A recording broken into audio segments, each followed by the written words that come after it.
ಬೇಲೂರಲ್ಲಿ ವಿನಾಯಕನಿಗೆ ಚಪ್ಪಲಿ ಹಾರ ಹಾಕಿದ ಪ್ರಕರಣಕ್ಕೆ ಸಂಬಂಧಪಟ್ಟಂತೆ TV5ಗೆ ಲೀಲಮ್ಮ ತಾಯಿ ಲಕ್ಷ್ಮಮ್ಮ ಸ್ಫೋಟಕ ಹೇಳಿಕೆಯನ್ನು ಕೊಟ್ಟಿದ್ದಾರೆ. ಲೀಲಮ್ಮಂಗೆ 6 ವರ್ಷಗಳಿಂದ ಆರೋಗ್ಯ ಸ್ಥಿತಿ ಹದಗೆಟ್ಟಿತ್ತು. ನೋಡಿ, ಚಪ್ಪಲಿ ಹಾರ ಹಾಕಿದ್ದು ಲೀಲಮ್ಮ CCTVಲಿ ಗೊತ್ತಾಗಿದೆ. ಮಾನಸಿಕವಾಗಿ ಅಸ್ವಸ್ಥೆ ಅನ್ನೋದು ಅವರ ತಾಯಿ ಕೂಡ ಹೇಳ್ತಾ ಇದ್ದಾರೆ. ಆದರೆ ಮಾನಸಿಕ ಅಸ್ವಸ್ಥೆ ಹೋಗಿ ಚಪ್ಪಲಿ ಹಾರ ಹಾಕಂತ ಹೇಗೆ ಅನ್ಸುತ್ತೆ ಅಂತ ಅವ್ರಿಗೆ ಗಣೇಶ ವಿಗ್ರಹದ ಮೇಲೆ ಅವ್ರ ತಾಯಿ ಹೇಳಿರೋ ಪ್ರಕಾರ ಅವರಿಗೆ ಮಾನಸಿಕವಾಗಿ ಸ್ಥಿಮಿತತೆ ಕಳೆದುಕೊಂಡಿದ್ರು. ಆಸ್ಪತ್ರೆಗೆ ತೋರಿಸಿದ್ರು, ಅವರು ಸರಿ ಹೋಗಲಿಲ್ಲ. ನಿನ್ನೆ ಮನೆಯಲ್ಲಿ ಸ್ನಾನ ಮಾಡಿ ಬೇಲೂರಿಗೆ ಹೋಗಿದ್ರು. ಆದರೆ ಈ ಕೆಲಸ ಮಾಡ್ತಾರೆ ಅಂತ ಅಂದ್ಕೊಂಡಿರಲಿಲ್ಲ. ನಾವು ತೆಗೆದುಕೊಂಡು ಬಂದು ಮಾತ್ರೆನ ಆಚೆಗೆ ಎಸಿತಾ ಇದ್ರು. ಈ ಹಿಂದೆ ಅವರು ಬಾತ್ರೂಮ್ಗೂ ಪೂಜೆ ಮಾಡ್ತಿದ್ರಂತೆ. ನೋಡಿ, ಇಲ್ಲೇ ಗೊತ್ತಾಗುತ್ತೆ, ಬಾತ್ರೂಮ್ಗೆ ಪೂಜೆ ಮಾಡೋರು ಚಪ್ಪಲಿ ಹಾರ ಅಥವಾ ಇನ್ನಿತರ ಕೆಲವೊಂದಿಷ್ಟು ಕೃತ್ಯಗಳನ್ನು ಮಾಡ್ತಾರೆ ಅಂದರೆ ನೋಡಿ, ಸಹಜವಾಗಿಯೇ ಮೆಂಟಲಿ ಅಪ್ಸೆಟ್ ಆಗಿದ್ದಾರೆ ಅನ್ನೋದು ಗೊತ್ತಾಗ್ತಾ ಇದೆ. ನಾವು ಎಷ್ಟು ಬಾರಿ ಹೇಳಿದರೂ ನಮ್ಮ ಮಾತು ಕೇಳ್ತಾ ಇರಲಿಲ್ಲ. TV5ಗೆ ಲೀಲಮ್ಮ ತಾಯಿ ಲಕ್ಷ್ಮಮ್ಮ ಸ್ಫೋಟಕ ಹೇಳಿಕೆಯನ್ನು ಕೊಟ್ಟಿದ್ದಾರೆ. BJP ನಾಯಕರು ಕೆಲವೊಂದಿಷ್ಟು ಪ್ರಶ್ನೆಗಳನ್ನು ಹಾಕಿದ್ರು.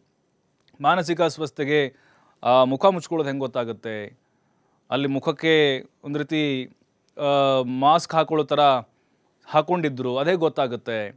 ಜೊತೆಗೆ ಅದು ಹೊಸ ಚಪ್ಪಲಿನೇ ಹೋಗಿ ಹಾರ ಮಾಡಿಕೊಂಡು ಹಾಕೋದು ಹೆಂಗೆ ಗೊತ್ತಾಗುತ್ತೆ? ಇದರಿಂದ ಯಾರಿದ್ದಾರೆ? ಯಾರಾದರೂ ಆಕೆಗೆ ಹೇಳಿದ್ರಾ, ಕಳಿಸಿದ್ರಾ, ದುಡ್ಡು ಕೊಟ್ಟು ಏನಾದರೂ ಮಾಡಿಸಿದ್ರಾ? ಅದೆಲ್ಲವೂ ಕೂಡ ತನಿಖೆ ಆಗಬೇಕು ಅಂತ ಒತ್ತಾಯಿಸಿದರು. ಮತ್ತಷ್ಟು ಮಾಹಿತಿ ಪ್ರಕಾಶ್ ನೀಡ್ತಾರೆ. ಪ್ರಕಾಶ್, ಈಗ ಲೀಲಮ್ಮ ತಾಯಿ ಲಕ್ಷ್ಮಮ್ಮ ಹೇಳ್ತಾ ಇದ್ದಾರೆ, ಅವ್ರು ಹೇಳಿರೋ ಪ್ರಕಾರ ಈಗ ಸಹಜವಾಗಿಯೇ ಆ ರೀತಿ ಆಲೋಚನೆಗೆ ಬರುತ್ತೆ, ಅಯ್ಯೋ ಇರ್ಬೋದು ಬಿಡಪ್ಪ ಮಾನಸಿಕವಾಗಿ ಅಂತ ಹೇಳಿ. ಬಟ್ ಆಳವಾಗಿ ತನಿಖೆಯನ್ನು ಪೊಲೀಸರು ಮಾಡಿದ್ದಾರಾ? ಯಾಕಂತ ಹೇಳಿದ್ರೆ ದೇವರ ಮೂರ್ತಿಗೆ ಹೋಗಿ ಚಪ್ಪಲಿ ಹಾಕಿ, ಅದು ಹೊಸ ಚಪ್ಪಲಿ ಹಾಕಿ ಬರುವಂಥ ಒಂದು ಮಾನಸಿಕ ಸ್ಥಿಮಿತತೆ ಅದು ಹೇಗೆ ಆಕೆಗೆ ಬಂತು, ಅದರ ಜೊತೆಗೆ ಇದರಿಂದ ಯಾರಿದ್ದಾರೆ, ಅದರ ಬಗ್ಗೆ ತನಿಖೆ ಆಗುವಂಥ ಅವಶ್ಯಕತೆ ಇದೆ ಅಥವಾ ಇಲ್ಲ, ಮಾನಸಿಕ ಅಸ್ವಸ್ಥೆ ಅಂತ ಹೇಳಿ ಈ ಪ್ರಕರಣ ಕ್ಲೋಸ್ ಆಗ್ಬೋದಾ ಅಂತ?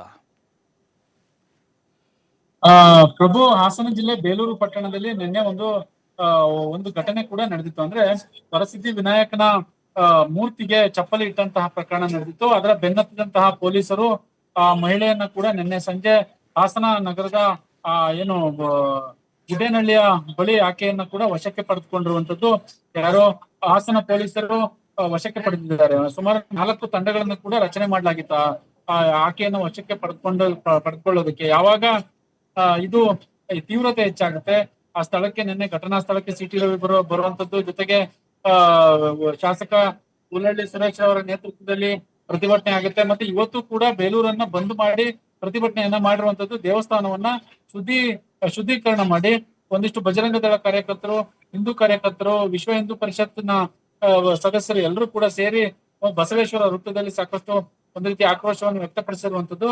ಯಾವಾಗ ಒಂದಿಷ್ಟು ಆಕ್ರೋಶ ವ್ಯಕ್ತವಾಗುತ್ತೆ, ಆಕೆ ಏನು ಅಲ್ಲಿ ಅಂದ್ರೆ ಲೀಲಮ್ಮ ಏನಿದ್ದಾಳೆ, ಆಕೆಯ ಹಿಸ್ಟರಿಯನ್ನು ತೆಗೆದುಕೊಂಡಂತಹ ಸಂದರ್ಭದಲ್ಲಿ ಒಂದು ಸ್ಫೋಟಕ ಹೇಳಿಕೆಗಳು ಕೂಡ ಈಗಾಗಲೇ ಸಿಕ್ಕಿರುವಂತದ್ದು. ಅಂದ್ರೆ ಅವರ ಮನೆಯವರು ಹೇಳ್ತಾ ಇರುವಂತದ್ದು, ಸುಮಾರು 5-6 ವರ್ಷಗಳಿಂದಲೂ ಆಕೆಗೆ ಒಂದಿಷ್ಟು ಮಾನಸಿಕ ಸ್ಥಿಮಿತತೆಯನ್ನು ಕೂಡ ಕಳೆದುಕೊಂಡಿದ್ರು. ನಮಗೆ ಯಾವ್ದಾದ್ರು ಊರಿಗೆ ಹೋಗ್ಬೇಕಾದ್ರೆ ಎಲ್ಲಿಗೆ ಬೇಕಾದ್ರೂ ಹೋಗ್ತಾ ಇದ್ರು. ಒಂದೊಂದ್ ಬಾರಿ ಹೇಳಿ ಹೋಗ್ತಾ ಇದ್ರು, ಒಂದೊಂದ್ ಬಾರಿ ಹೇಳಿ ಹೋಗ್ತಾ ಇರ್ಲಿಲ್ಲ. ಅದೆಷ್ಟೋ ಬಾರಿ ಆಧಾರ್ ಕಾರ್ಡ್ ಅನ್ನ ಅಡ್ರೆಸ್ ನೋಡಿ ಕೆಲವರು ನಮ್ಗೆ ಫೋನ್ ಮಾಡಿದ್ರು, ನಾವು ಹೋಗಿ ಕರ್ಕೊಂಡ್ ಬಂದ್ವಿ. ಬೇಕಾದ್ರೆ ನೀವು ಅಕ್ಕಪಕ್ಕದವರನ್ನ ಎಲ್ಲರನ್ನು ಕೂಡ ವಿಚಾರ ಮಾಡ್ಕೊಳ್ಳಿ. ಜೊತೆಗೆ ನಾವು ಅವರಿಗೆ ಔಷಧೋಪಚಾರವನ್ನು ಮಾಡ್ಲಿಕ್ಕೆ ಹೋದ್ರೆ ಯಾವುದನ್ನು ಕೂಡ ಮಾಡಿಸ್ಕೊಳ್ತಾ ಇರ್ಲಿಲ್ಲ.